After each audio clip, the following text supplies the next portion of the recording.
Hi, I'm Mario Guerra, the two-time former mayor of the great city of Downey.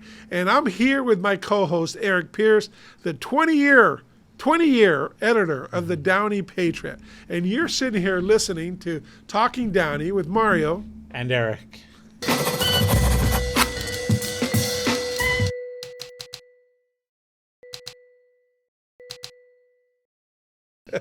I know, huh? Which camera do we look at on there? How are you, Mario? I'm doing great. I had threw in that 20 years because I just remembered. It's now 21 years. Wow. The Patriots started in 2002. Wow. And it's been 21 years here in Downey. That's you haven't aged a bit. And I mean, all kidding aside, seriously. Well, thank you. You still look very youthful. It's kind of crazy. It's been 21 years. Yeah. What's your fondest and worst moments on that? We didn't plan on talking about this. But. That's funny. It's just, seeing the Patriot kind of grow in terms of, because when the Patriot first started, our office was over at Columbus High School in the locker room, because it wasn't being used, and so Downey Unified gave the Patriot permission to just be in there. We set up some computers, and from there we went to the YMCA, and then we were there for a few years. And then we moved over to Downey in Florence, and we were there for, 11, 12 years or more. And now we're in our new location in downtown Downey, which is awesome. But, it's been really kind of it's been fun to watch Downey grow over the past 20 years. And you meet people and you make connections, and it's been a great ride. Good. I remember in the old days before Jennifer became the owner, when John Adams, when you were one of those small things, he used to take a box of donuts every Friday and go over to the Downey Unified School District. And his friends there, Stan Hanstead and Ed Potter, and they would kind of go through the paper with donuts, and they were good friends, but they were also, it was a combination. John got some stories out of it and the whole thing. That's small town community. That was great. It really is. It really is. Yeah. And for the most part, the Patriot hasn't changed a whole lot, since 2002. It's still chugging along. People read the paper. They do. And, I think people have an appreciation for local journalism. And I feel like the community paper kind of binds the city together. Yeah. I think it's important to open up your community paper, and you might see a neighbor, or you might see a friend. Yeah. And then this week's, you said, here's photos of the Downey Patriot abroad. And you have people that go all over the world and bring the Patriot because they want their picture in the paper, and that's a good thing. That's great. And this one, we have Nancy Swenson from the Downey School Board. Yeah. Greg Welch was in Spain. Yeah. She was on a recent trip to Israel. And she took the Downey Patriot. Yeah. See, so the paper now is a little bit holier. Yeah, there you go. So it's kind of nice. 21 years, we're still going strong. Absolutely. Well, congratulations on there. I have a little secret. So I know that it goes online at 4 o'clock on Thursday, okay? So he knows, because I always, by 4:30, I'm talking to him about something in the paper. So I go online, and you go down to the archives, and you click on the archives, and you can get it, and you see the entire paper page by page, because I don't like reading just the story, and then I want to know where it at in the paper. Yeah. So it's really cool. So I get to see it on Thursday, and you can too. You can go online to downeypatriot.com. Okay, and then of course on Friday when you get the real paper on there, and it's this free. morning, and it's free, it's free, and it goes to 25,000 households here in the city of Downey. And then you also have the Norwalk Patriot, right? We do. We cover the city of Norwalk, and that's over at the norwalkpatriot.com. I'll be honest, it probably isn't as a quality of a paper, and I think that has to do with it's the same staff. But, in Downey, we get a lot more buy-in from the community. Right. We get people... nobody in Norwalk, honestly, takes the Norwalk Patriot on their vacations. They just don't. Right. In Downey... But, we've built up 21 years of credibility and goodwill. Sure. So that goes very far. Well, good. That's always interesting behind-the-scenes stuff. Yeah. So we weren't planning on talking about it, but I brought it up. So anyway. And so nobody's watching this video to hear about the Downey Patriot. Yeah, people, I'm sure people click the video because they want to know the big news. The big news that Shake Shack is coming to Downey. Yes. Yes, it is. Based on the appeal that was upheld by the Planning Commission this Wednesday night, they will be coming to the corner of Downey Avenue and Firestone Boulevard. Shake Shack is coming to Firestone down. So this is where the skate shop used to be, the Jenny Craig, Yeah. that empty little strip Right next there. between the grocery outlet and Yeah. across the street from Waba Grill, if you will, and Taqueros Mucho and so forth. That very corner. Interesting. The southwest corner. So southwest corner, Downey, Firestone, Gideon, Shake Shack. You're on the Planning Commission. Yes, sir. You voted on this to make it happen. What details can you tell us specifically Well, about sure. this? Well, what happened was that corner had been worked on, and the Planning Commission had approved all these things in 2021. Yeah. But then it was going to be substantially keeping the same buildings, the three buildings that were there, but it's going to have a drive-through Yeah. and so forth. So with this new tenant, what they wanted to do is be alone. They didn't want the other three. It was to build the building towards the front, Yeah. and which is a better project. Yeah. For the community on there, you have it on the front. You have this particular, drive-through and driveway, and then you also have, less parking Right. needed, if you will, because they only have one restaurant versus three. And then you have the corner that is set up right there. So when you drive by, it's actually better than it is today when you have Yeah. all that parking lot. So it's very important. It's a better project. Yeah. But the city planner had denied it because the interpretation of what substantial meant. So I think that's what we had, after listening to the applicant, listened to the city staff. There was not a real definition of substantial, but the elements were still there. The drive-through had already been approved, Right. so that's nothing new. The other elements on there, the building being in the front versus being in the back, that's better project. Less parking is better project. The egress and ingress, that was still the same. So we were able to hang our hat on that this is that what we consider, not the substantial, but a better project for the Yeah. city. The downfall was if we denied the appeal, like the city planner wanted us to do, it was going to take, number one, it's like $3,000 to bring in new plans, the cost. It's going to take 3 to 6 months before it even goes. And then you go through the other process and comes back. The last one took over a year. Yeah. So you risk losing this tenant. Sure. They can walk away.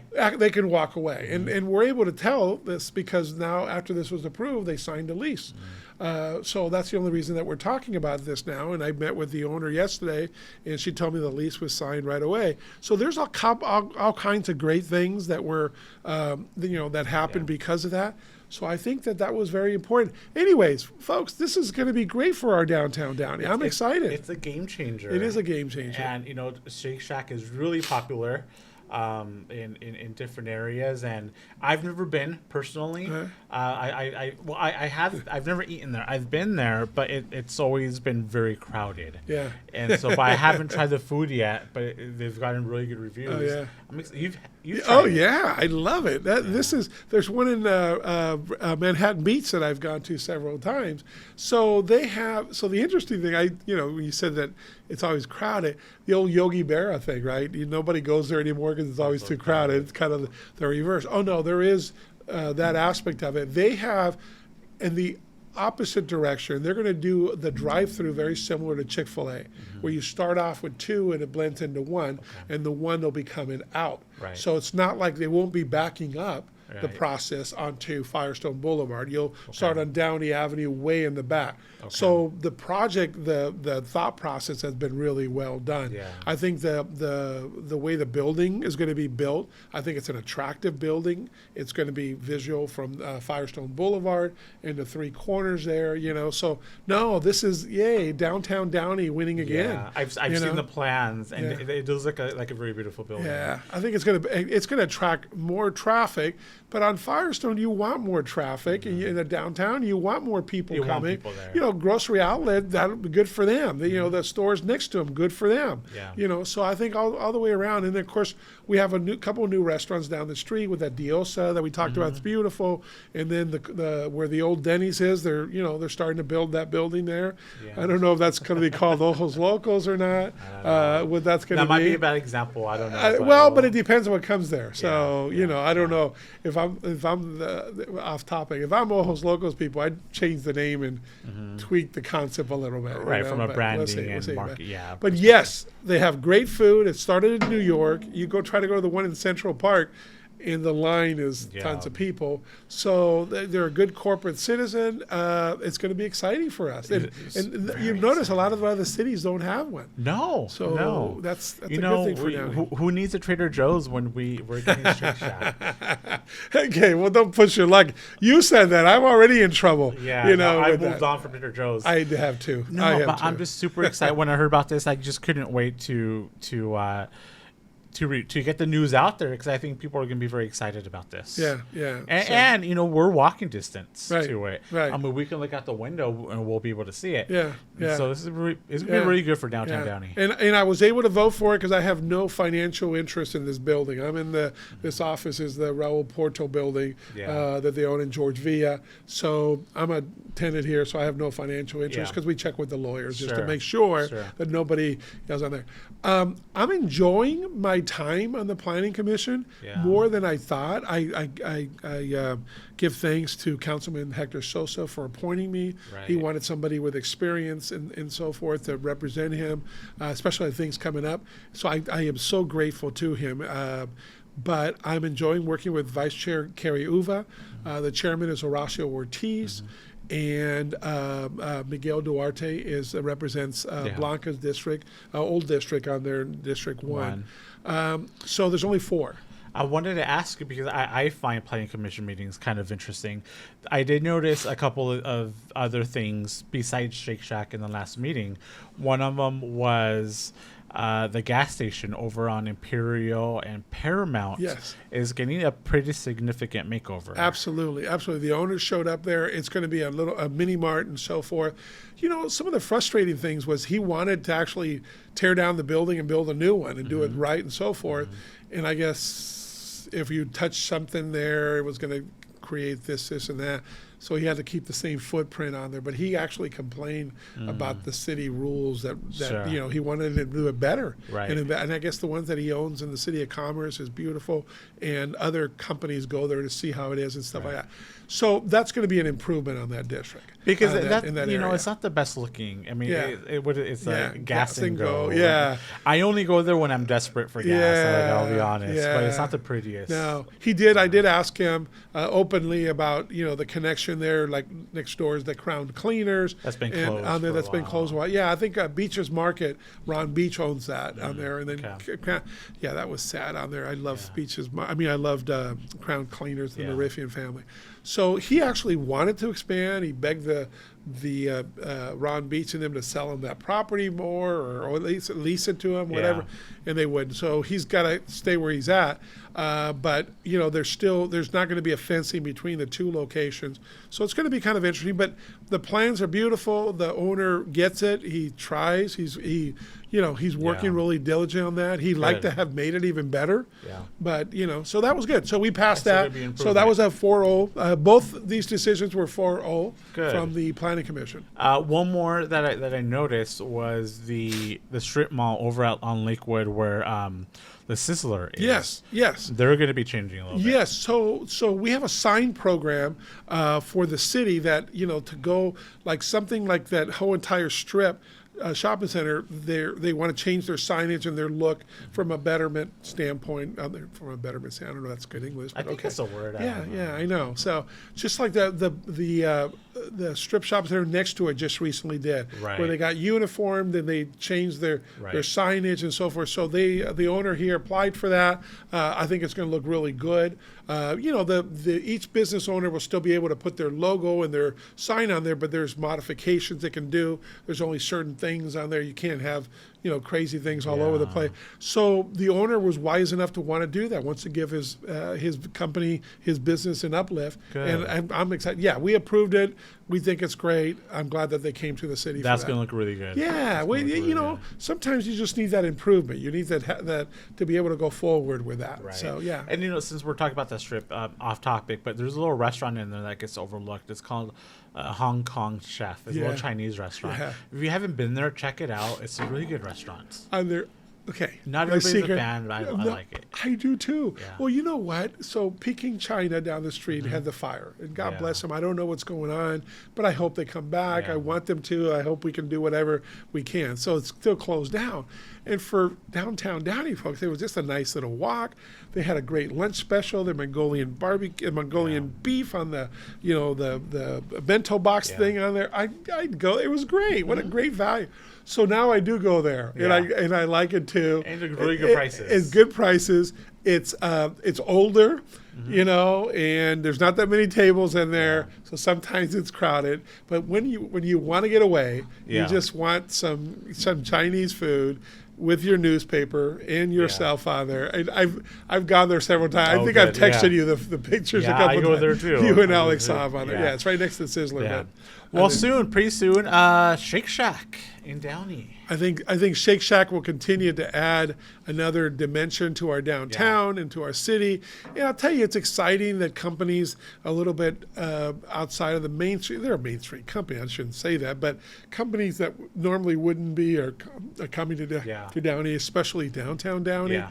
So we're moving forward on there, and I was really excited with that. So, and I couldn't share it on Wednesday night, but yesterday I met with the owner, and she told me the lease was signed. So that's why we're doing this on Friday, and I'm sharing that, and whatever we can do as a community. And I'm glad the Planning Commission and the city staff, everybody's working forward to it. Now let's build it. They like to do that hopefully by the end of the year. I think that's really optimistic. That's very ambitious. But hopefully in early part of next year I'll be eating a cheeseburger there. Yes, absolutely. And their fries are really good. Okay, that's good to know. Good to know. Thank you, Mario, for the update. Yeah, great. Well, listen, folks, thanks for listening to this special show.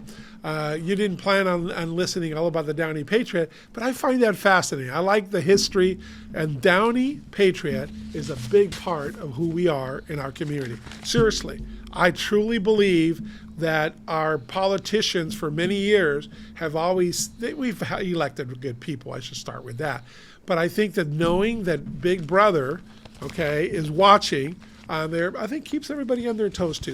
Good. You have made a difference in our community, and we appreciate it. Very nice. So I know we spent a lot of time talking about, and then next thing, economic development. Here we go. Let's go, Downey. We keep going. We keep doing it. So I think it's pretty special. So anyway, so Eric, thanks for this Friday. You doing anything special on St. Patrick's Day?